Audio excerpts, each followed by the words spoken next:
Welcome sa number 1 male podcast sa buong Southeast Asia. Yeah! Anti-Support Social Club Podcast. Umisa pa, daily upload dapat Daily upload to pare. Kaso bumabagyo yung PLDT nawala No excuses! You don't know me, son! Magagalit sila sa atin yan pag medyo na-delay tayo. May nagpapatanong sa'yo, par, sino ka daw? Kursunada ka ata Sunada mo ako? O sige. Pare, Joshon Point bro sa Facebook, YouTube, TikTok pare. Friends to all na lang. Parang hindi na ako malito. Si Friends to none. Friends to all. So, isa daw. Enemies to none pare. So isa daw, makikita mo sa YouTube, Pinayflix, RedTube, YouPorn. Friends to everyone. Parang kaya pa lumabas sa bunganga. Kasi masama yung ugali talaga. Hindi pre, nagkakakasuhan na kasi. Friends to everyone na kami. Umusog ko bigla. General lang Soy Army. Alam niyo yan. Ato class S, supremo ng mga lehitimong class S na pangit. Yeah. Yun. Yung intro mo, gusto ko yun eh. Alin? Nakita mo na ako. Nakita mo na siya. Hindi nga, labo-labo nga yung intro ko yung galit sila kasi number 1 male podcast daw, tas yung views daw 5K lang. Tangina mo, magantay ka. Okay? Magantay ka. Tapos nood naman siya ng nood dyan, no? Putang ina. Nag-effort mo mag-comment. Comment siya, para-para sa mga support, para-para sa kayong tanga. Mas ikaw ang tanga, putang ina. Nanonood ka pa rin. Ubus yung data mo Oo. Yeah. Di ba? Kasi nagko-comment siya, pre, detalyado. Yung alam ko, utang ina, bandang gitna na ng ano yun, Yeah. Hindi sabihin pinapanood mo, mas tanga ka, pinapanood mo Gago, mas may inis siya pag narinig niya yung intro music natin, pre, tapos nakagabi. So ginagawang intro music nga pala si Isa daw. Pero salamat pa rin sa'yo pare. Salamat pa rin sa panonood. No? Kasi, Engagement siya unti-unti lang pare. Nood ka pa siguro mga 10 episode. Baka maging tropa ka na. Baka mabago pa namin yung isip mo. So diyan ka lang bro. Nood Tsaka ka kita mo, tumatapang na siya. Kahit digital, tumatapang ka na. Kakasubaybay mo dito sa amin yan. Lumalakas na loob mo. Di ba? Sa Hindi susunod. niya namamalayan. Influensya na pala siya. Yeah. So, good job pare. Ganyan tayo pare. Sabihin mo yung gusto mo. Ganyan yun. Kung ayaw mo. Diba? Natututo ka. Yan, ma-apply mo na yan. O, diba? Natutunan mo rito, ma-apply mo na yan sa totoong buhay pare. Sabihin mo, kung gusto mong makuha yung gusto mo, sabihin mo yung ayaw mo. Yeah, ganun. Siya yung, katibayan na pangalawang tuli. Oo, di ba? Kakapalaw dyan dito, di ba? Pare. Signature mo, di ba? Natuli ka na bro. No? Hindi mo lang namamalayan. Yung profile niya, walang DP, tas rumbled letters yung pangalan ng channel na pinangko-comment niya. O sa susunod niyan, pag buo na talaga loob mo, maglalagay ka na ng buong pangalan mo, may picture na. Lalakas na yung Pero at least kumpiyansa mo. naumpisahan mo dyan sa nagko-comment ka ng halos isang dangkal, kalating dangkal. Imagine ilang minutes mo tinype yan, grammar check ka pa, di ba? Tamang punctuation. Ako, speaking of mga ganyang hater, pare, yung mga walang profile, yung mga ganon, na hindi na sila nag-e-effort sa ganon, no? Tingin ko walang masayang buhay talaga. Yun ang number 1 na masasabi kong factual yung para sa akin. Pagka ganun yung... Kasi nga, yung mga masarap nga ang buhay, hindi mo sila mapapa-effort magbigay ng hate towards other people. Kasi parang stress din yun sa kanya, di ba? Parang ayoko niyan, parang stress yan Tsaka yung masayang individual na talagang parang nalampasan niya na yung dapat niyang lampasan bilang individual. Putang ina, hindi ka nga kilala nun, hindi ka papanoorin nun, walang paki sa buhay ng iba yun. Usually curious na sila yung mga ganung bagay, yung mga masasaya na. Kasi alam na nila yung nangyayari. So, curious sila pag may bagong knowledge. Hindi man sila agree, hindi sila magko-comment. Kumbaga, isa sarili na lang nila parang hindi naman legit tong mga to. Pero aalis na lang yun. Hindi naman magko-comment yun. Pero yung, kumbaga talagang ignorante ka, wala kang alam, ganyan. Madali kang matrigger. Talagang mapapa-comment ka Pag natagos mo nga yung mga positive mindset, yung mga PMA na yan, no? Positive mental attitude na yan, ayaw mo na magbato ng ganong hate, pare. Kahit nga ako, pag nakakita ko minsan ng mga video ng mga politika na kung ano-anong, minsan nauurat ako, hindi na ako nagbabagot ng comment na, pare. Parang, kumbaga na lang siya, maliit na bagay na lang kasi siya sa'yo. Dahil nga ang dami mo nang ginagawa sa buhay. Yun, diba? Parang small things na lang siya. So, the fact na natitrigger ka sa isang video na hindi mo naman kilala yung mga tao nagsasalita, ibig sabihin, wala kang ginagawa talaga sa buhay. Totoo. Kumbaga, maliit na bagay, natitrigger ka. Maliit na bagay, parang malaking bagay sa buhay mo. So, Parang tatype ko pa ng 5 minutes, 10 minutes, hindi na. Parang i-jogging ko na lang to, di ba? Parang, exactly. Okay, video mo. Di ba kasi ginagawa natin nagko-comment lang naman tayo pero instead na tinype, puta bibidyo natin. Nako-convert siya. convert sa Nagiging pera. influence, nagiging pera. Diba? Sumisikat tayo kasi yung comment natin, binibidyo natin. So, I suggest para hindi ka mukhang tanga, kung may komento ka patungkol sa amin, maraming gumagawa sa TikTok niyan. Di ba? May comment sila sa amin, ibibidyo nila. ito, biktima nga to Oh, lagi. i-stitch nila yung mga I-stitch sinasabi nila. namin. Pero Lagi para akong sa akin, taya, mas okay pa yun. Kasi tangina, alam kong may chance na mag-generate ng something yan pag binidyo mo. Huwag Pero mo turuan. tangina, itatype mo ng ganyan, mga kantangan yan. Eh kung i-delete ko yung comment mo bigla, wala na. Pag mo turuan, magkaka-idea sila. Dadami Kaya kalaban nga si natin. daw, ang lagi niya lang sasabihin dun sa mga, yung dalawa na lagi nagsistitch sa kanya, lagi niya lang sasabihin, sige, follow niyo yan kasi at least, di ba, gumagawa sila ng video. Oo. Di ba? So, Siyempre, kasi gawa ka na rin ng video. Pare, nakakaawa din kasi para barahin mo ng ano. Kasi ang asa utak ko minsan na talaga, pag yung small content creator din, kagaya ko, mas micro pa sa akin. Micro na ako, di ba? Yeah. Mas micro pa siya. Micro ng pinaka-micro. Oo. Parang naisip ko parang magugutom to eh. Parang gano'n, parang... Observa mo kaya yung mga ilang months, no? Di ba, tinitira ka niya ng tinitira. Biglang, tangina, luminaw na yung camera. Gumanda na yung mic. Nagkakapera na. Ano yun, Proud pare? si daddy sa'yo. Oo, tangina. Proud ako. Thank you ka dun. Pag, Di ba, may yung mga haters, kumbaga, party talaga yan eh. Party Totoo. sila. Di ba, kaya pag may nagtatanong how to handle haters, hindi mo sila kailangang i-handle eh. Di ba? Kasi ba't mo i-handle? Ba't mo hawakan haters nga eh?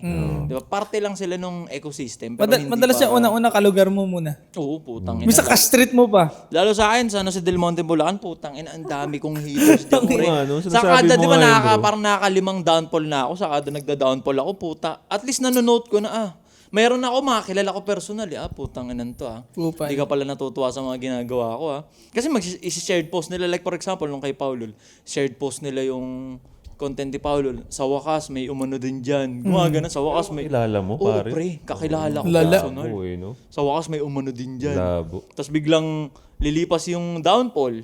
Makikita nila ako, sumisikat na naman. Makakasalubong nila ako. Nakayuko na. Oo, kasi naka-pick up ako eh. Diba? Lalakad, no? Ay, Diba? yun ang pinaka... Marami pre, legit pre sa San Jose del Monte, Bulacan. Pero ako, never ko naman silang yung parang binaterya na ewan. Putya, hanggat maaari, nagiging mabait pa nga ako nang nagiging mabait sa kanila eh. Sa mga taga San Jose del Monte. Parang tangina.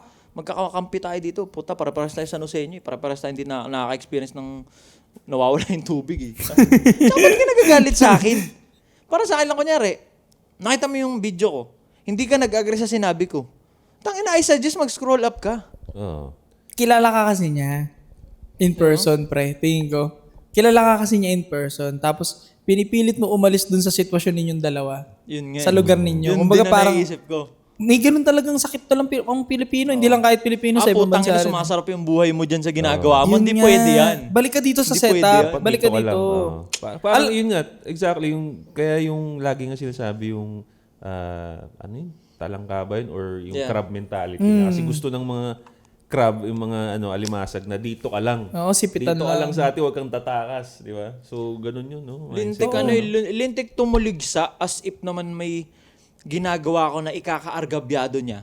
Magigets ko pa yung mga nagrarally, yung nagsusunog ng effigy. Like for example, nung SONA. Nag-SONA di ba? Ooh. Yun, may mga nagrarally talaga. Okay. Grupo-grupo yung nagrarally talaga. Kasi may SONA, kumbaga, magre-report si BBM Oo. Ano yung pinaggagawa niya na ito, mga nagdangan Oo nga, no? Oo nga, no? Cut na muna ito mabilis. Ang SONA nga, no? Paikliin natin siya. Reporting niya to sa trabaho niya. Oo nga, yan. Parang ganun lang, Nagre-report no? siya. Kasi siya yung parang putang ina, ako yung pinaka-leader Ano yung pinagagagawa ko? Oo, parang submit na tayo ng report yung taon. Tapos ako, real talk, pre.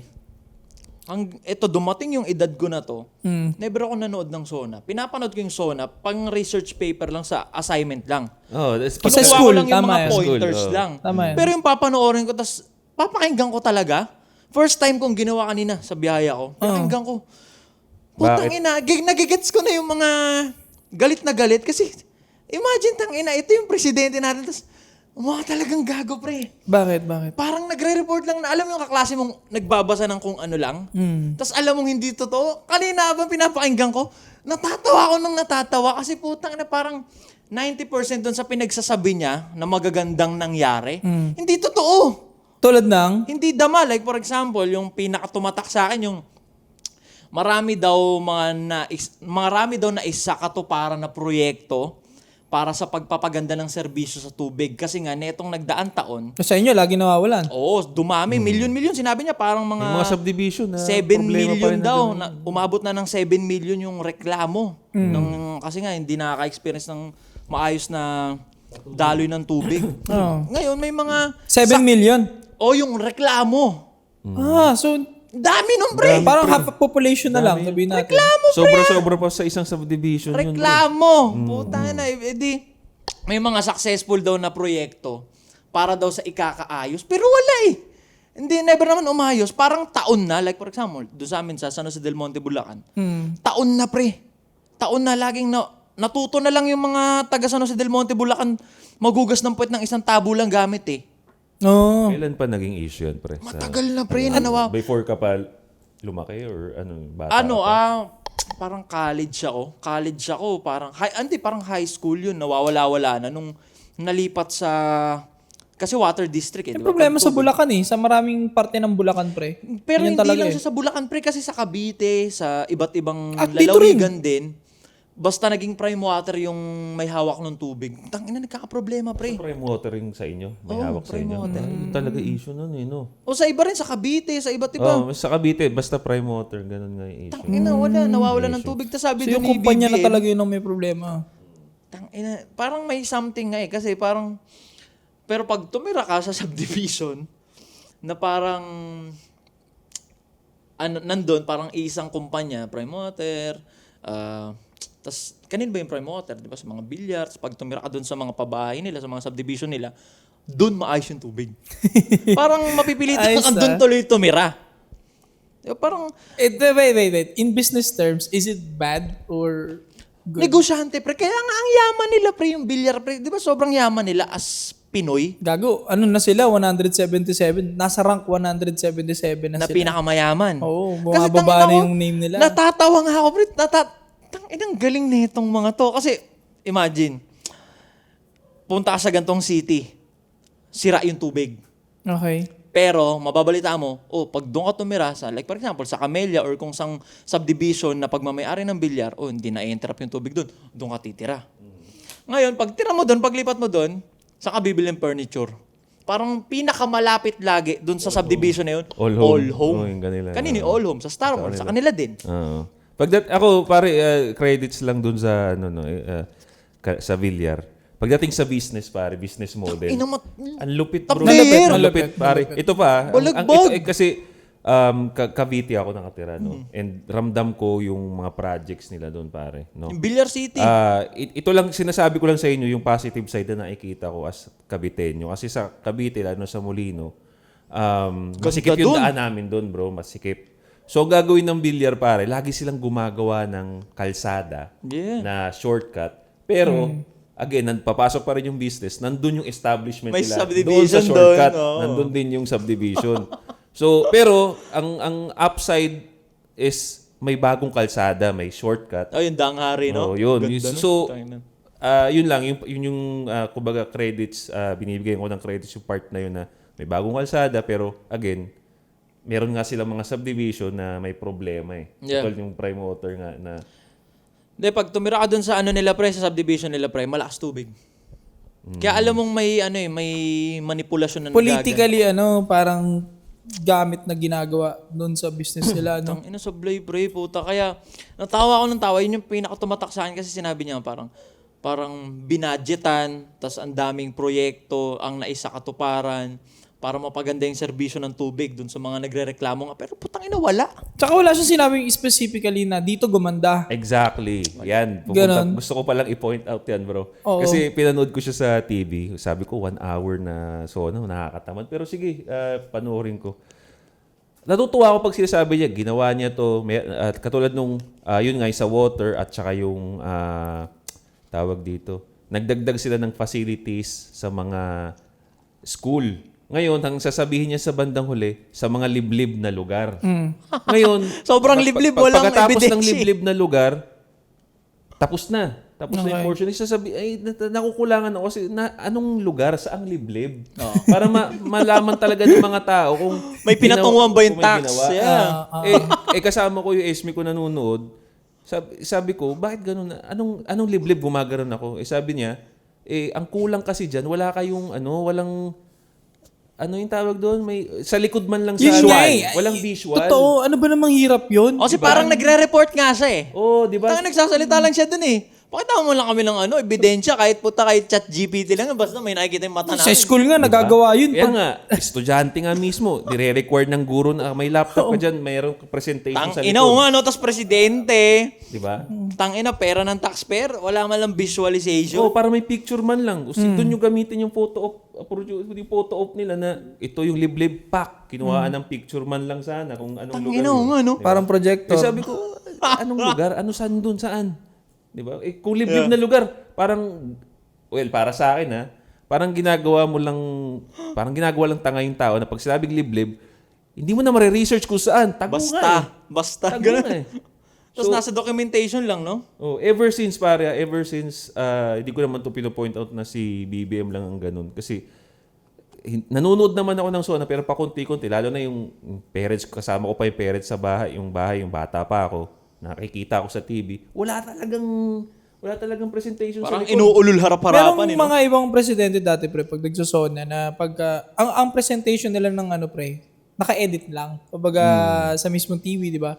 Yung proyektong ginawa nila, papakita ngayon. Parang i-appear lang sa mismo. Meron, pre, may mga previous president. Ina ngayon, wala eh. May specific din na lugar kung saan nila in-improve yung ganito, ganyan. Sana nga may ganun Kay Pinoy, may gumaganon din siya dati, tol. Piniplex niya rin. Okay. May mga nagawa rin siya, pre. Lasang tama ng... Hindi man perfect yan. Ito, bibida ako ang disiplina. Hindi naman siya sobrang perfect, pare. Pero at least may mga boka rin siya na, ito nagawa natin to. Kay Duterte din, may ganun din. So yun nga yung medyo kulang ngayon. May visualization talaga. Meron, Sinabi niya, meron. war on drugs. Putang ina. Kita mo talaga sa kalye yung bangkay. Tangina yun. Kaya nagagang dirt na ito, tinatawanan natin. Okay lang ba yan? Wala pang zona eh, no? Wala pang zona. Yung visualization, no? Diba? Pero doon mo makikita yun, doon mo makukumpara kasi yung goal, based lang sa akin, no? Yung goal ng bawat presidente. Kasi narinig ko rin sabi ni BBM na ang goal niya talaga, ang mga project na mostly ginagawa niya is for long term. So meaning, hindi mo siya mararamdaman ngayon, pero mararamdaman mo, hindi natin alam. Basta long term. O baka ng anak mo. Oo, baka ng anak apo mo. Kinang long term yan. Kaya para sa akin, paborito ng karamihan talaga yung si Duterte. Kasi nga, yung mga project na ginawa niya, instant bro. Katulad ng marami nagre-reklamo sa airport, putang ina, ginawa niya agad. Tangina, legit, pre. Diba? Tapos yung Ora mismo siya, pre. yun lang, no? Yun yung nakita kong pros and cons nung bawat isa. Pero may narinig ka ba na parang positive na gusto niyang gawin sa Sona?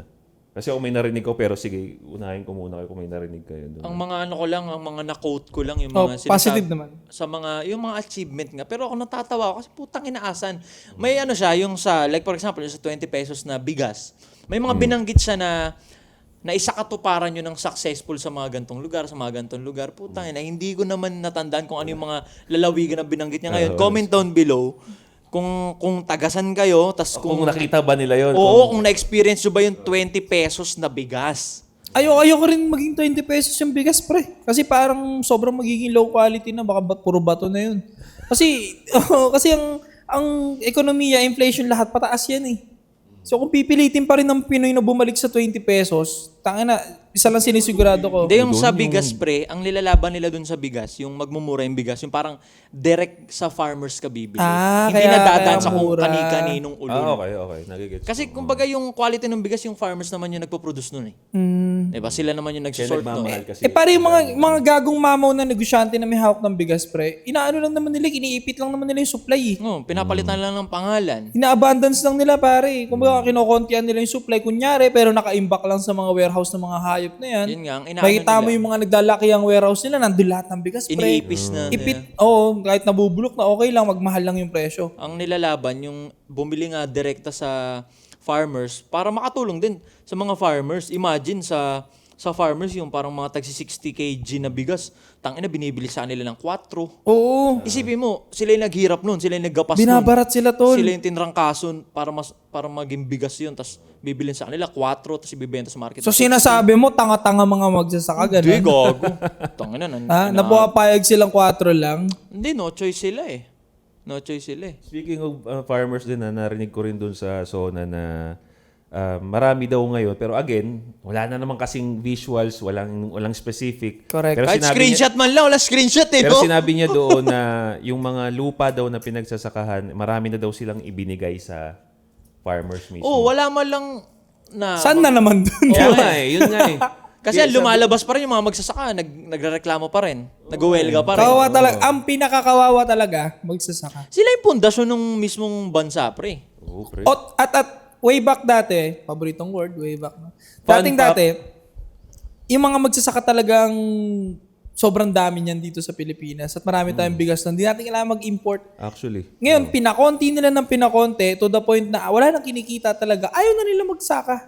To the point na tingin nila sa pagsasaka, parang napaka-bobo mo nang piliin yan. Kasi nga wala ka nang kikitain. Mas okay pa mag-janitor ka na lang sa mall. Mas may kakainin ka pa eh. Kesa magsaka ka na kawawa ka, bilad ka, durug ka, tas 4 pesos, 5 piso ang bibili. Imagine yung nagtatanim ng bigas, pre, ang kinakain niya kamote.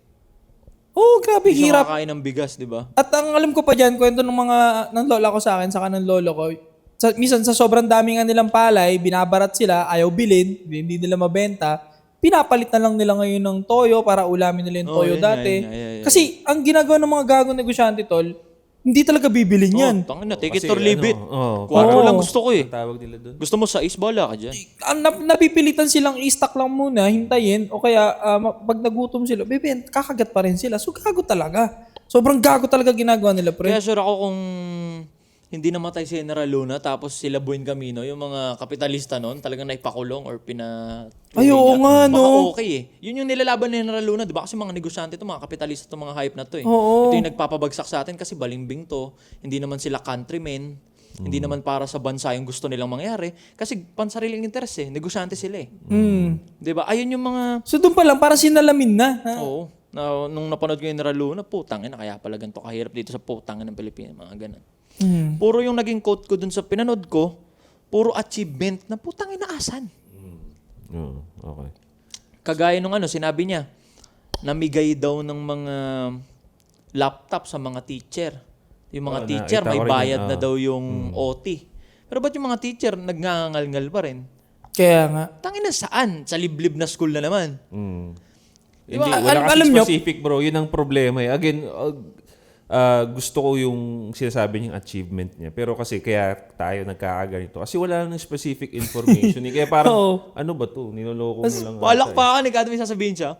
Palakpakan. Mas Natatawa kay putang ina, di nga niya. Dinetalye eh. hindi naman sa parang maka-Duterte, pero kung titignan mo nga naman, tama sinabi nito, mas marami nga namang makikita mo na visually yung nagawa ni Duterte. Gaya ng mga bridge, di ba? May nagawa siyang small beach. Tang ina, tsaka dama mo, Example pre. yan, po. Dama mo, totoo. Gagi, pre, nung May nasa- visualization nga, sabi mo, di ba? Yung bangkay. Nung yung nasa bangkay UAE ako, nandun. pre, UAE, ibang bansa, nag-pandemic, lockdown. Tangina, si Duterte talagang namigay siya ng pera, pre. Nagpamigay siya sa mga OFW ng pera, parang di ko alam, mga 4K or 5K. Tapos yung gustong umuwi, libreng uwi. Talagang ura-urada, pre. Talagang ganun. Saka sinalo kasi ni Duterte yung pandemic ilang years, pre. So, isipin mo, napakalaking disadvantage sa kanya yun. Luging-lugi siya. Ilang years kinain ng pandemic sa kanya? 2.5 years. So, lesson na kagad yung magagawa niya na proyekto. Oo. Kasi agad. mapupunta lahat ito sa mga pagkain at mga pangsagip program. Hindi talaga makapag-project, no? Hindi makapag-project. Idagdag mo pa yung mga typhoon nung time na yun at bagyo, meron pa rin. May flood pa, di ba? Sabay-sabay. Sabay-sabay. But still, nakapag-project pa rin siya na, may magagawa tayo. Oh, yan, may bangkay na dyan. Oh. May Mamaya nagawa sabi- siya. May Tangina, napatay na naman. Naging healthy lahat eh. Mga addict, nagtabaan eh. Di ba? Naging health conscious lahat eh. Tinigil yung mga bisyo Ako eh. pare, Tumigil ka sa bisyo? hindi. Sa AGK na usapan, di ba, binibintang sa kanya. No? Ina-accuse sa kanya yung EGK, di ba? Sinabi niya na, pre. Inamin niya na. EGK? Oo, inamin niya na, di ba? Ako, for the greater good eh. Ang daming safe talaga. Kaya ako siguro, kung isasuggest ko lang din, no, yung long-term na plano, okay din eh. Pero, kasi importante talaga sa tao kasi yung may maramdaman talaga, yung may maramdaman. So, dapat, ang laki-laki ng gobyerno eh. Pwede naman, meron kang ipagawa sa project na mararamdaman kagad ng tao at meron din namang pang long-term. Hindi lahat pang long-term kasi binoto ka ng tao ngayon eh. Ayaw, Diba? maganda Hindi ka naman yun. binoto ng tao ng 10 years ago. Nandito yung bumoto sa'yo. Dapat may benefit. Oh, maganda yung sinabi mo. Dapat meron mararamdaman at meron ka rin plano pang long term. Tama yung sinabi mo. Gagi may mabilis lang. Taon-tawa ako nung narinig ko sinabi niya. Parang successful daw na yung tech voc parang ipinapasok na sa mga senior high. So, pagka-graduate mo na senior high, pwede ka na agad maghanap buhay. Eh putang ina, bihira nga eh. Kung BPO lang yung tumatanggap ng senior high eh. Diba? Kasi nga, yung mga kumpanya dito sa Pilipinas, naghanap ng experience sa fresh grad eh. Meron yung Jollibee, ang taas na requirement. Ano ba yun? So, Diba, putang ina yan. Ang taas ng Bago mo ipasok yung mga ganyan na vocational courses sa senior high, tangina, siguro yung mga kumpanya, yung putang ina, anuhin mo. Kumpanya. Oo. Yun, hindi Tangina, yung... sa potato corner lang. Akala mo, manager Ayun pala, yung hindi pala Jollibee, potato corner pala. Potato Ang taas po tayo. Akala mo, supervisor yung ano eh. Yung hina-hire eh. Magluluto ka ng french fries. Ba't kailangan ko makapag-college? Gagi, pre, try yung panoorin. Nasa YouTube. Tangina, tawa pre. lang ako ng tawa kanina. Pinagsasabi mo. Potato Puro ganun. corner. Tanginang yan. Ba't kailangan ko mag-college para magluto ng french fries mo? Pero ano yun. Kaya ko i-YouTube yan.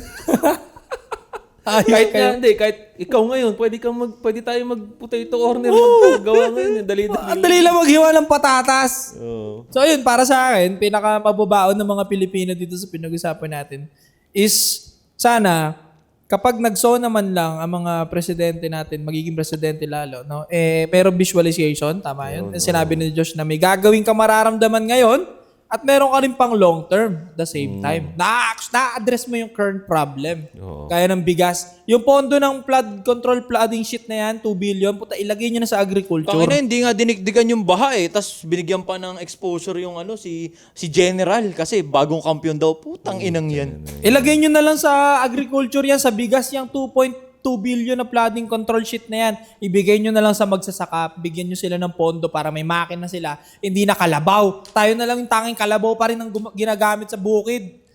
Traktoran na sa ibang bansa. Yung iba, mga nagdo-drone na yung mga magsasaka doon, pre. Nagdo-drone pandilig, tol. Totoo. Tayo kalabaw pa rin. Legit, Ayop kayo. Kayo, anong pangbaon ninyo? Ayun, sa akin lang, sinasabi ko naman na kanina, no, visualization, tapos yung long term and short term, dapat nararamdaman. And, bigay lang ako ng konting credits, no, kasi napanood ko nga rin, gusto din nilang i-push yung health, no, so, magpa-project daw sila ngayon ng